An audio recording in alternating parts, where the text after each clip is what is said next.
죄악의 터널을 벗어나 찬란한 부활의 감동을 허락하신 하나님 아버지, 길 잃고 헤매는 저희에게 선한 목자이신 예수 그리스도를 보내주사 길이요 지혜요 생명뿐만이 아니라 부활의 확증까지 얻게 하심을 감사드립니다. 남은 삶 부활 신앙으로 살아가길 원합니다. 현실의 만족을 바라며 생활하는 우리의 삶을 뛰어넘게 하소서. 주님께서 원하시는 삶이 도대체 어떤 것인가라고 하는 뚜렷한 확신과 믿음으로 살아가게 하여 주시옵소서.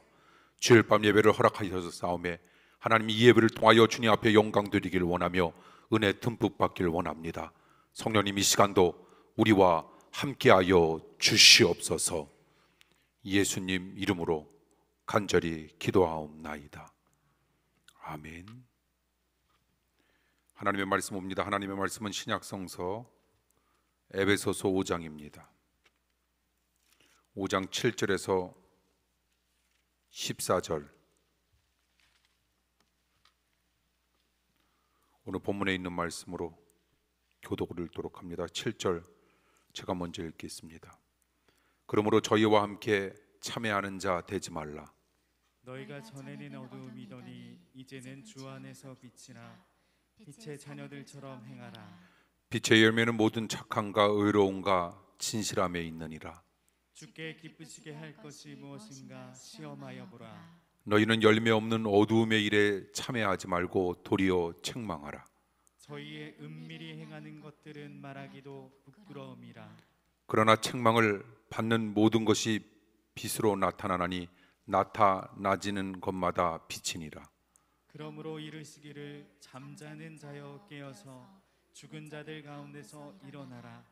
그리스도께서 내게 비추시리라 하셨느니라. 아멘. 오늘도 주일 밤 예배에 임한 우리 사랑하는 성도 여러분을 주님의 이름으로 환영하고 축복하며 오늘 들려주시는 하나님의 귀한 말씀이 대면 예배와 비대면 예배에 임하는 모든 성도들에게 늘 함께하길 원합니다.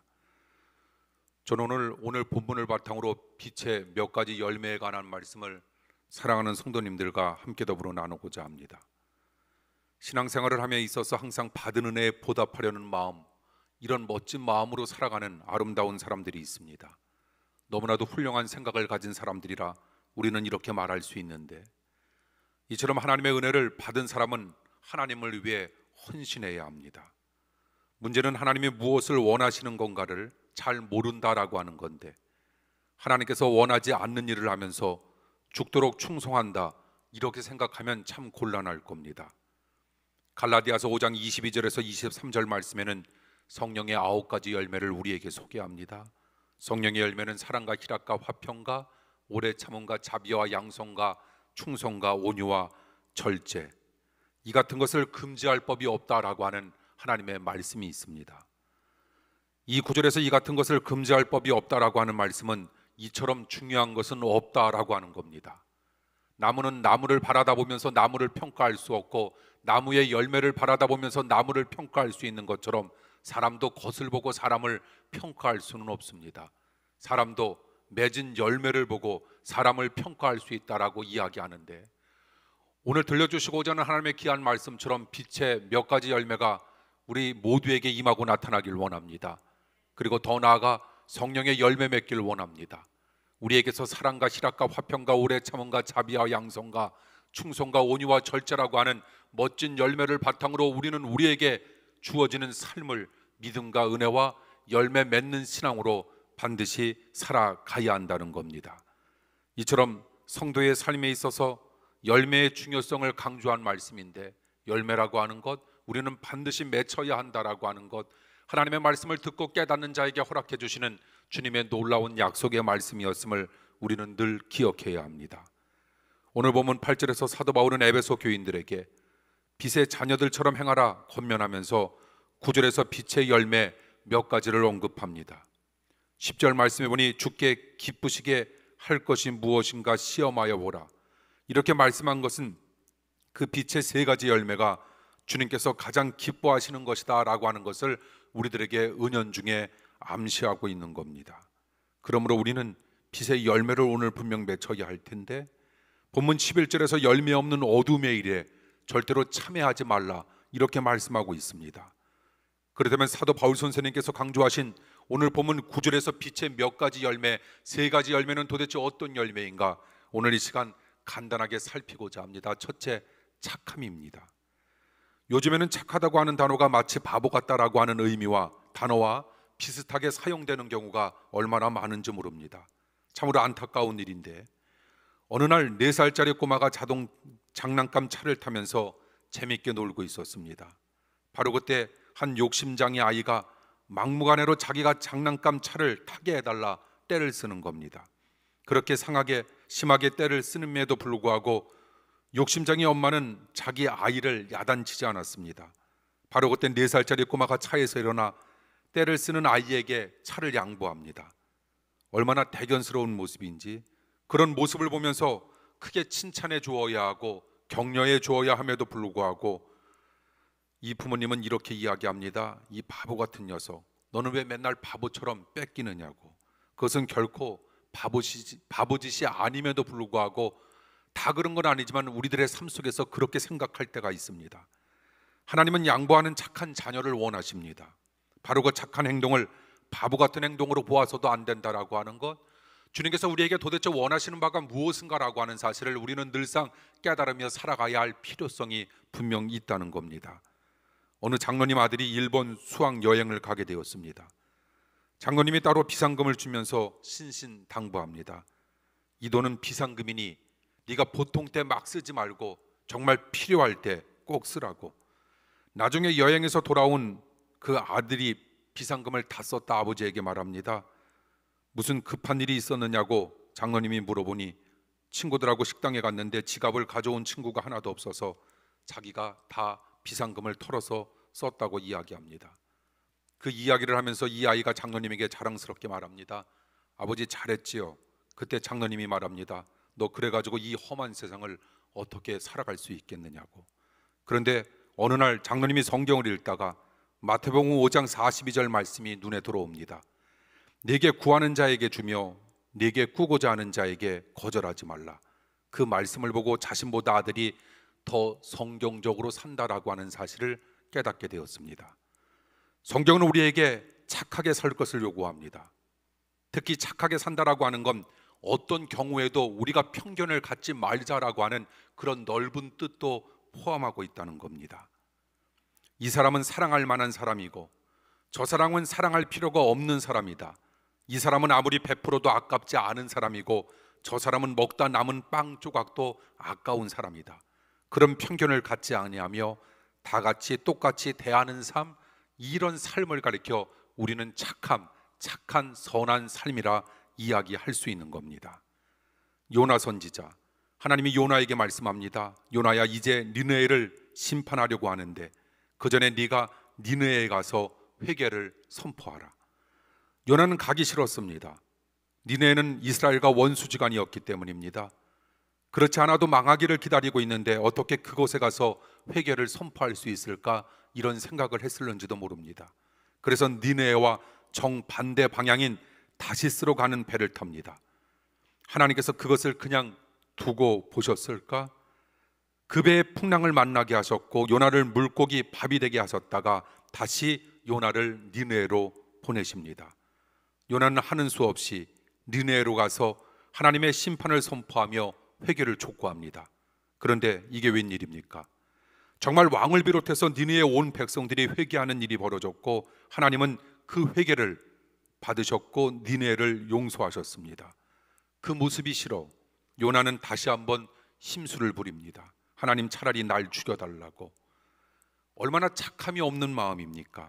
항상 착함이 없는 요나가 분명 문제인데 착함이 없는 마음을 가지고 어떻게 우리가 하나님의 축복을 받을 수 있을까? 그러므로 우리에게 중요한 것이 있습니다. 착함이라고 하는 사실 자체가 무엇인가라고 하는 말씀을 우리는 기억해야 할 텐데, 착함이라고 하는 것, 그것은 오늘 본문에서 들려주시고자 하는 빛의 열매를 뛰어넘어 마태복음 5장 마지막 절을 통해서 우리들에게 들려주시고자 하는 하나님의 귀한 말씀처럼 주님께서 온전하신 같이 너희도 온전하기를 원한다라고 하는 하나님의 깊은 뜻이 도대체 어떤 것인가라고 하는 사실을 우리는 분명 기억하면서 하나님께서 원하시는 우리들에게 필요로 하시는 열매가 도대체 어떤 것인가라고 하는 사실을 날마다 깨달아 열매 맺는 삶을 살아 주님께 영광만 돌리길 원합니다. 우리에게 착함이 나타날 때 주님의 온전하심을 닮아가며 주님의 깊은 뜻을 우리들이 이해하고 깊은 뜻이 무엇인가라고 하는 사실을 깨달아 주님 앞에 전적으로 영광 돌리는 멋진 삶을 살아가고자 할 때 하나님께서 나는 부족하나 부족한 나를 통하여 역사하실 하나님의 은혜를 우리는 또한 날마다 기억하면서 살아가야 할 줄 믿습니다. 성경의 위대한 인물들을 한번 마음속으로 살펴보십시오. 생각해 보십시오. 그들에게 분명 약점이 얼마나 많았는지 모릅니다. 모세가 그랬고 다윗이 그랬고 하나님의 사람들에게 수없이 등장하는 약점이 있었음에도 불구하고 하나님께서 쓰셨던 놀라운 사람들은 이기주의자는 아니었다라고 하는 겁니다. 창세기 18장에 보니 아브라함의 이야기가 나옵니다. 하루는 아브라함이 장막문에 앉아 있는데 저 멀리 세 사람의 나그네가 나타나지 않습니까? 그때가 오종쯤인데 이스라엘에서 난 12시면 너무 더워서 걸어 다니지 아니하는 시간입니다. 보통 사람 같으면 이 더운 날씨에 왜 저러나 그들을 거들떠보지도 않았겠지만 아브라함은 그 길로 단숨에 달려나가 그 나그네들을 맞아들여 힘써 대접합니다. 나중에 보니 그들은 하나님과 천사들이었는데 그에 대하여 히브리서 13장 2절에 보니 손님 대접하기를 잊지 말라 이로써 부지 중에 천사를 대접한 이들이 있다라고 하는 말씀이 있습니다. 귀찮다라고 해서 한 사람이라도 소홀히 대하지 말자는 겁니다. 그것은 부지 중에 하나님을 기쁘시게 하고 축복을 받을 수 있는 기회와 축복을 얻을 수 있는 놀라운 은혜를 우리가 잊어버리는 행동이 될 수 있다는 겁니다. 편견을 갖지 맙시다. 귀한 사람이든 귀하지 아니한 사람이든 잘하든 우리에게 잘하지 못하든 똑같이 소중하게 대하는 것, 이것이 주님께서 우리들에게 보여주셨던 주님의 아름다운 삶의 모습이었고 우리 또한 그런 착함의 모습을 이어가고자 몸부림치는 삶을 살고자 할 때 하나님께서 끊임없이 우리의 인생도 축복해 주실 것을 우리는 기억하면서 우리에게 주어지는 삶 속에서 빛의 열매 첫 번째 착함이라고 하는 단어의 뜻이 도대체 어떤 것인가라고 하는 사실을 오늘 에베소서 5장을 통하여 우리가 배웠으니 그대로 행함으로 말미암아 주님의 놀라운 축복 마음껏 누리시길 원합니다.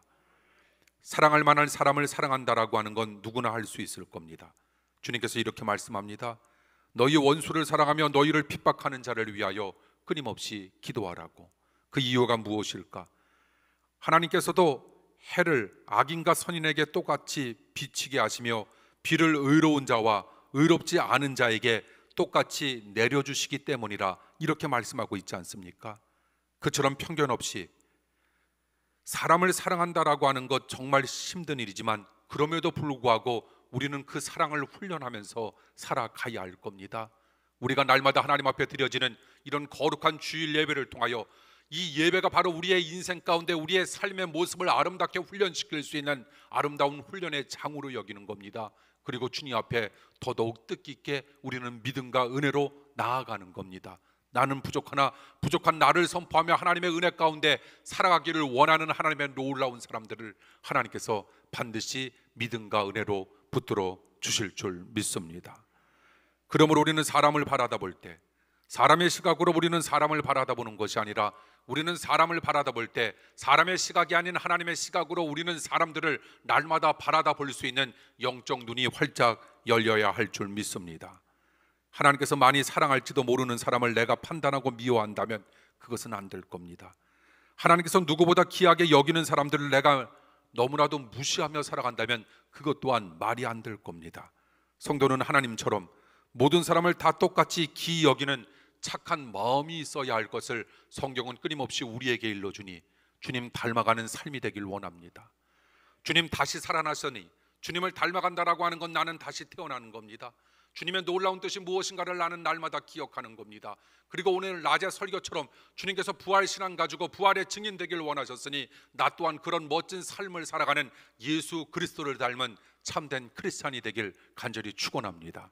하나님께서 그런 멋진 삶을 우리네 인생의 목표와 목적으로 여기며 힘있게 살고자 하는 우리 사랑하는 성도님들의 삶을 마음껏 축복해 주실 줄 믿습니다. 빛의 열매 첫 번째가 착함이라면 두 번째 열매는 의로움입니다. 본문에서 말하는 의로움은 내 감정과 생각을 기준으로 한 의로움이 아니라 하나님의 뜻과 하나님의 생각을 기준으로 한 의로움을 우리는 성경 속에서 나타나는 빛의 두 번째 열매 의로움이라 이렇게 표현할 수가 있는데, 세상에 가진 의의 기준은 언제나 변한다는 겁니다. 세상 기준에는 절대적인 기준이 없습니다. 때로 자신에게 유익이 되고 자기 생각과 맞으면 불의가 정의가 되는 일들도 참 많은 세상을 우리는 살아가고 있다는 겁니다. 우리말에 여러분 의적이라고 하는 말이 있죠. 의로운 도적이라고 하는 말인데, 홍길동, 임꺽정 같은 사람을 우리는 의적이라 이렇게 말해왔는데, 그 말은 엄밀히 따지면 앞뒤가 맞지 않는 거 아닙니까? 남의 물건을 훔치면 일단 의롭다는 말을 붙일 수 없을 겁니다. 시대나 상황을 탓하지 말고 의를 의로 보고 불의를 불의로 볼 줄 알아보는 참다운 눈이 우리의 삶 속에 열려야 한다는 겁니다. 말한 것을 지키고 결단과 결심을 지키며 진실하게 살려고 하는 것은 바리새인의 행위가 분명 아닐 겁니다. 믿음이 행위로 대치되면 안 되지만 믿음의 의로움은 행위의 의로움으로 발전되어야 하는 것, 이것은 분명 주님께서 우리들에게 원하시는 우리의 삶의 진정한 모습일 겁니다. 어느 공동체이든지 시간이 지나면 자연히 그 공동체의 특성에 맞는 질서가 형성되게끔 되어 있습니다. 우리는 그 질서를 분명 존중해야 합니다.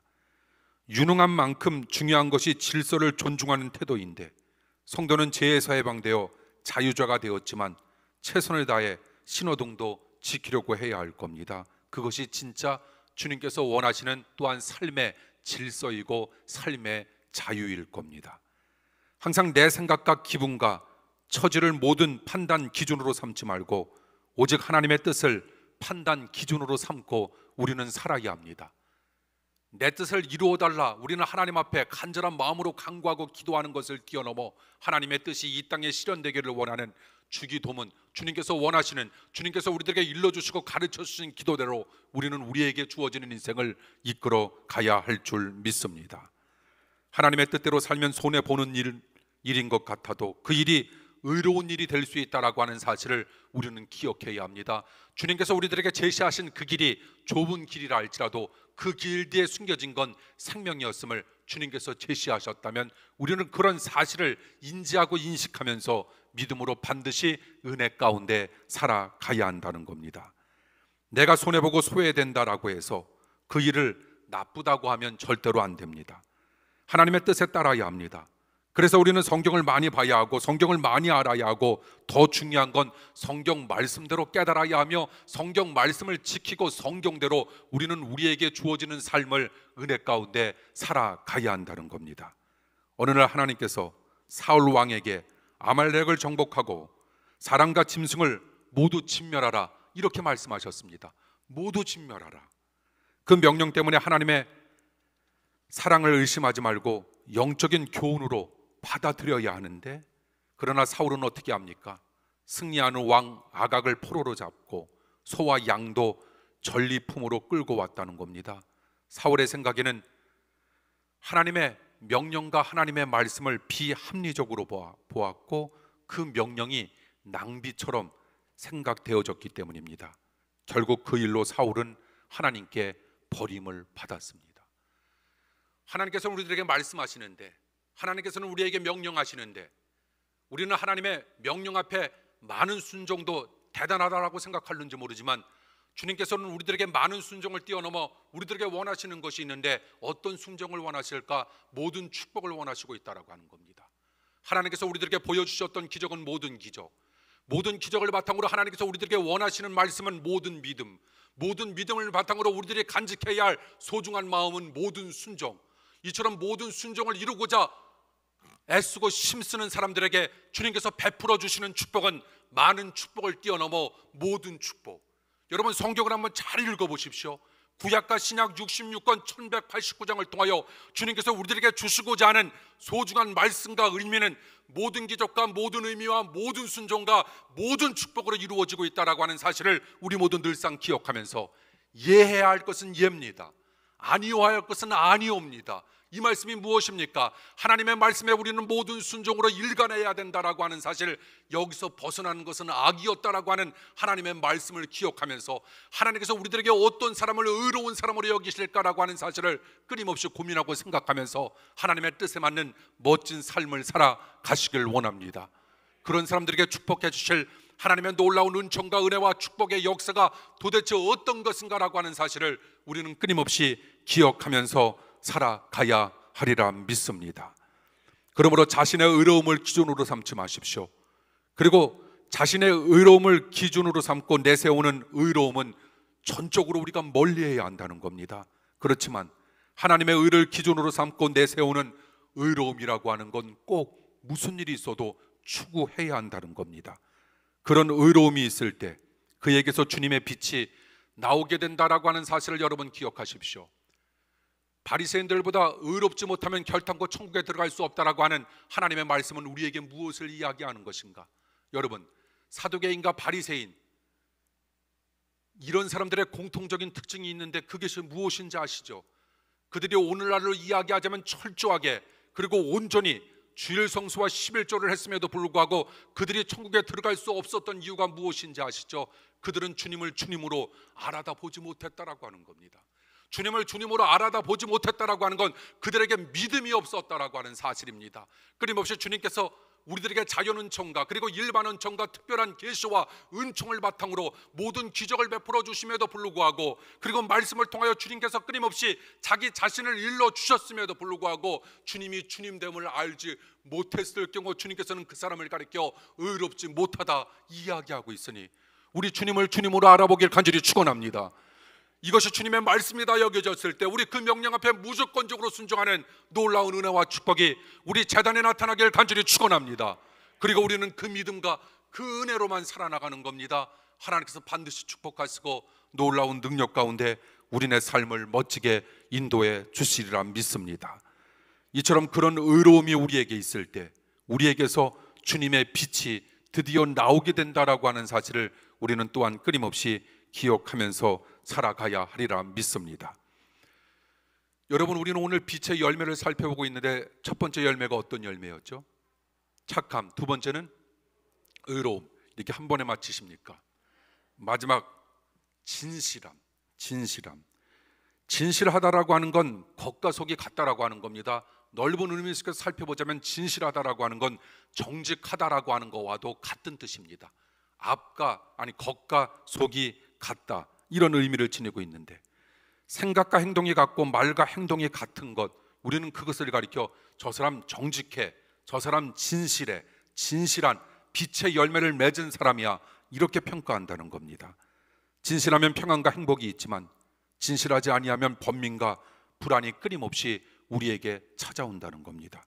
그래서 예수님은 무엇보다 진실한 사람을 기뻐하시고 정직한 사람을 주님께서는 칭찬해 주시며 또한 그런 크리스찬들이 되기를 주님은 원하고 있다는 겁니다. 예수님이 예루살렘에 입성하실 때 잎사귀가 무성한 무화과 나무를 보셨습니다. 그런데 가까이 가서 보니 열매가 없어 주님은 그 나무를 저주합니다. 너는 다시는 열매를 맺지 못한다, 이런 저주를 받지 않습니까? 그러자 그 나무가 즉시 말라 죽었습니다. 나무가 무슨 죄가 있다고 그렇게 저주를 하셨을까? 더욱이 이 기사가 기록된 성경 구절에 보니 여러분들이 아시는 바와 마찬가지로 이는 무화과 나무가 열매를 맺을 때가 아니라 이렇게 기록되어져 있습니다. 열매 맺을 때가 아닌데 왜 열매가 없다고 무화과 나무를 저주하셨을까?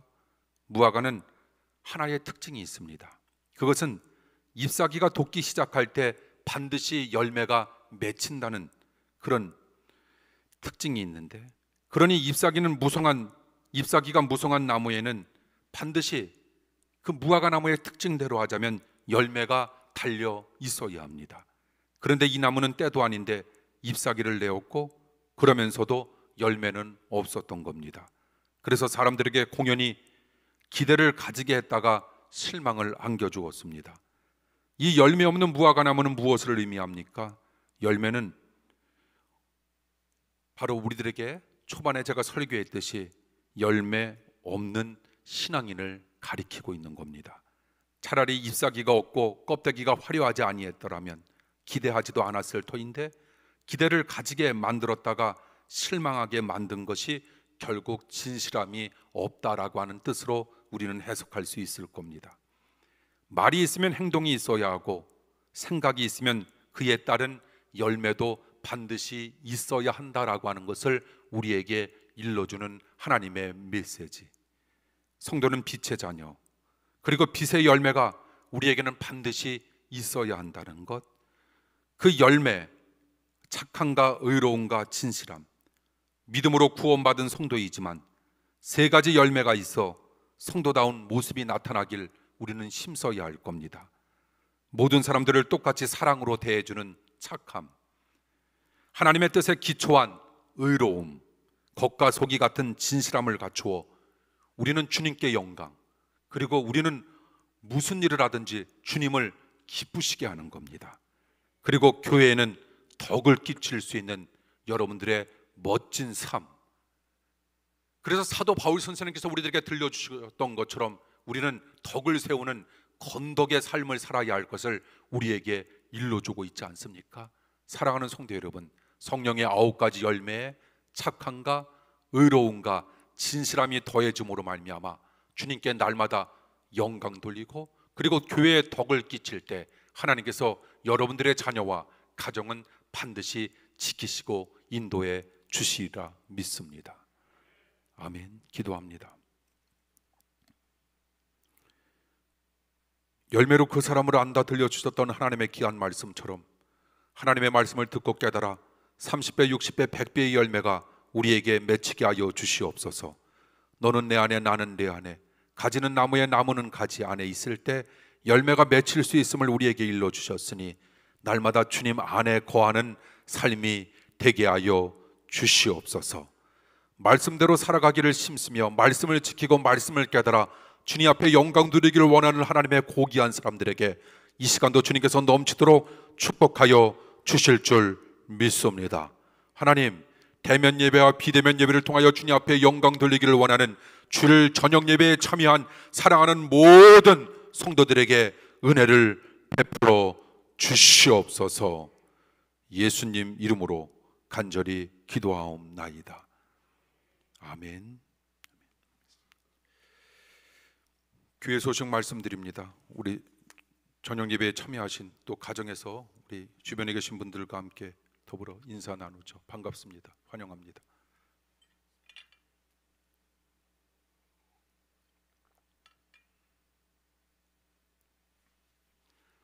오늘도 주일 저녁 예배에 참여해 주신 우리 사랑하는 성도 여러분, 감사합니다. 홈페이지 여러분 전적으로 활용해 주시길 바라고요. 여러분들 우리가 주어진 정부의 방역 지침 잘 따라 은혜 가운데 정말 올바르게 면역 체계가 잘 생겨서 정말 하루빨리 모든 것들이 다 정상화되었으면 너무 좋겠습니다. 오늘 우리가 부활 주일 은혜 가운데 지키게 되었고요. 세례식 잘 마쳤습니다. 어려움을 겪고 있는 우리 사랑하는 성도님들을 위해 여러분 기도해 주시면 감사하겠습니다. 오늘 예배에 참여해 주신 사랑하는 성도 여러분 다시 한번 감사드리고요. 오늘 혹시 나가실 때 달걀 못 받으신 분들 많은가요? 지금 뒤에 있는 분들은 못 받으셨다고 해서 우리가 또 초반에 페이스 조절을 잘못해서 2봉지씩 이상 이렇게 가져가는 바람에 뒤에 분들이 못 받으신 분이 있으면 내일 여러분들이 집에서 스스로 삶아서, 봉지는 교회에 준비되어져 있으니까 사무실에 가셔서 봉지 여러분들이 가져가셔서 스스로 담아서 이웃들에게 좀 주셨으면 좋겠고요. 봉지는 교회 사무실에 많이 준비되어져 있습니다. 봉지 필요하신 분들은 가실 때 봉지 꼭 가지고 가시면 감사하겠습니다. 축복 기도합니다.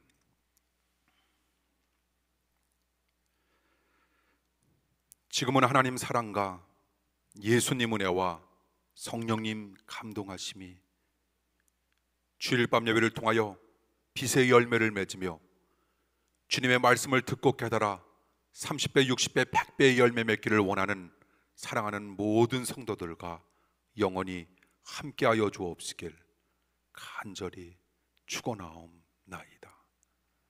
아멘.